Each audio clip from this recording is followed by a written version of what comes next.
Welcome back to Editors Roundtable on CNBC-TV18. Well, the theme I am focusing on is old is gold, quite literally in stock markets this year. The old economy versus new economy. And I'm going to do that with the help of the numbers, of course. Now, this is what the markets have done this year. The Nifty is up just about 2% for the year. But within that, just look at the kind of moves that we've seen. Power index, we haven't spoken about it as much as we should have. In fact, 38%. The PSU bank index, 36%. The auto index up 21%. The FMCG index up 17%.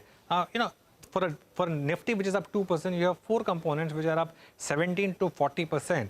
Why is Bank Nifty 16%, the capital goods index 15%. Why is the Nifty up still only about 2%? Because the new age stocks, look at the Nifty IT index, it's down 30%.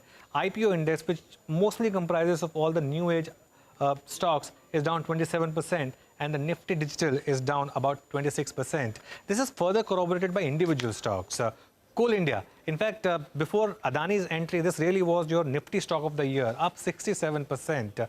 ITC, of course, we speak about a lot, 59%. Mahindra, Eicher, and NTPC. Just look at the moves these stocks have seen. I mean, these are your 90s stocks, right? I mean, they are making a bit of a comeback in the 2020s. All these stocks making a big comeback, and look at what's happened to the new economy stocks.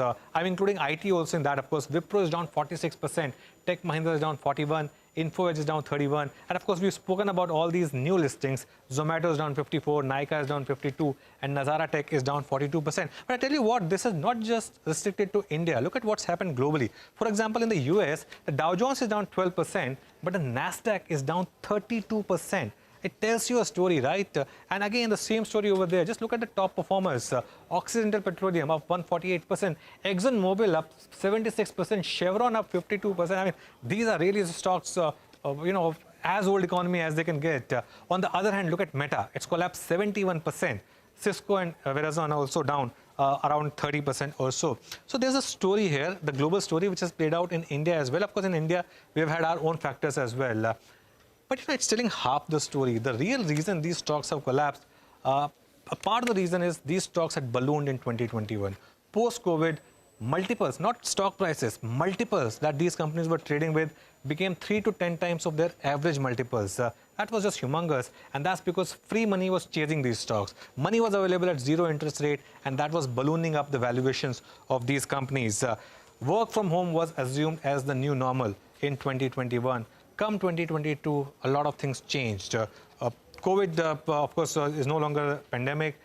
We have, companies back to normal, and old investors and the valuations are now getting back to average. Interest rates are moving up, and that's why you reset the valuations. And of course, the big one, the old investors are finding it tough to find new investors, which is something you can do it in private market, in public markets.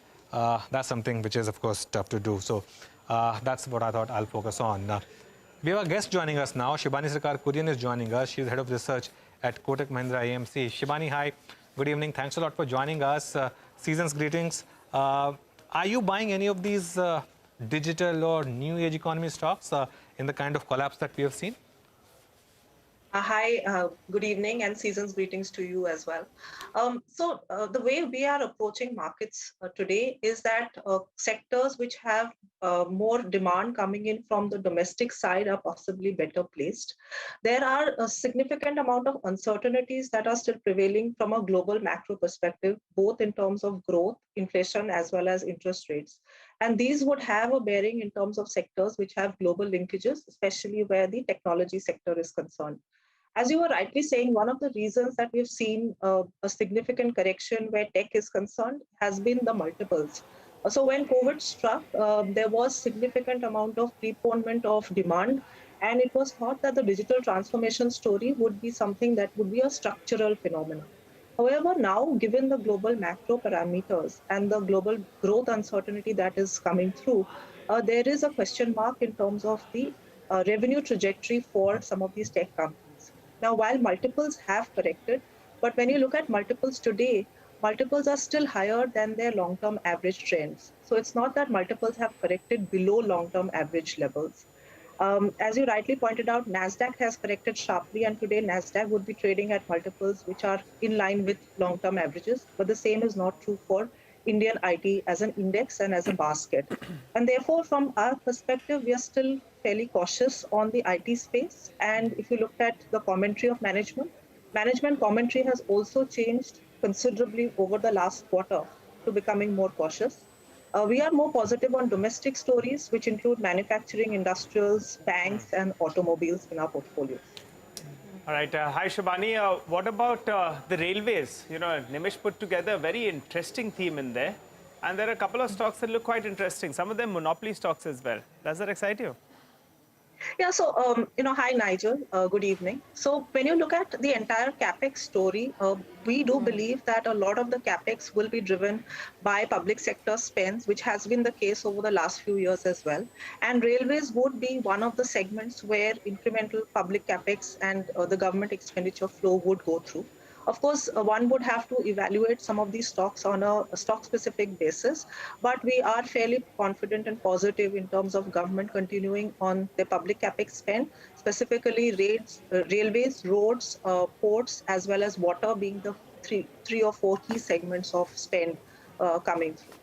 Okay, the other big pocket that moved in the last week, Shibani, was autos, right? With very good numbers coming in from the likes of Maruti. Do you think it's too late to get in now, or do you see this as a start of a structural upcycle in the auto space? Sonia, so if you look at the auto sector, we are now seeing some amount of growth come back after a very, very long period of time.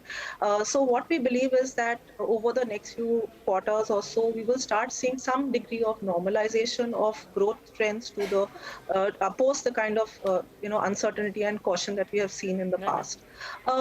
So what we believe is that for autos, there are a few key drivers. One, of course, the demand trajectory remains strong. Festive season, anecdotally, demand has been fairly strong. Also, execution ability, product launches will possibly aid towards overall growth. I think what is most important is the fact that commodity costs have corrected, and some of these companies have already taken price hikes. And therefore, operating leverage should play out fairly strongly, and you should see fairly strong earnings uptrend. Valuations are still fairly reasonable in this sector. Our preference has been for passenger vehicles, followed by two-wheelers in this space, and that continues for us. Okay, Shibani, thanks a lot for taking time out for us. Have a good evening and a good weekend. Thank you so much. That's the view from Kotak. Actually, we failed to address the biggest event of this week. We're still talking about old is gold, the comeback of Virat Kohli. I think for me, this was the highlight of the week. And the way he won the match, what a champion. And, it just made a lot of people eat their words, me included. And, made a lot of people have eggs on their face, again, me included. Well, I thought, he was done. Especially that last over, right? That second last over when he told Hardik, I'm not taking the second run. Yes, the look he gave him and he smacked 2 sixes. Oh, man. The confidence of the man, he knew it that, he will win the game. And this is what, you have just winning the game. And games like this that made Virat Kohli. I think it's one of the best matches of our generation, at least, that we've seen in recent times, right? Haven't seen that kind of performance. Okay, folks, I thought you would say the biggest takeaway from the week is that 2 days holiday, which is not... when are we going to see it next? I don't know. And I really hope if NSE is listening, next day after Diwali, you cannot have market working, no matter what happens. This is a bad precedent that was set this week. Please don't do it again. Okay, next year there's many more holidays coming. But with that, it's curtains down, folks, on another episode of Editors Roundtable. Have a great weekend. See you again bright and early on Monday.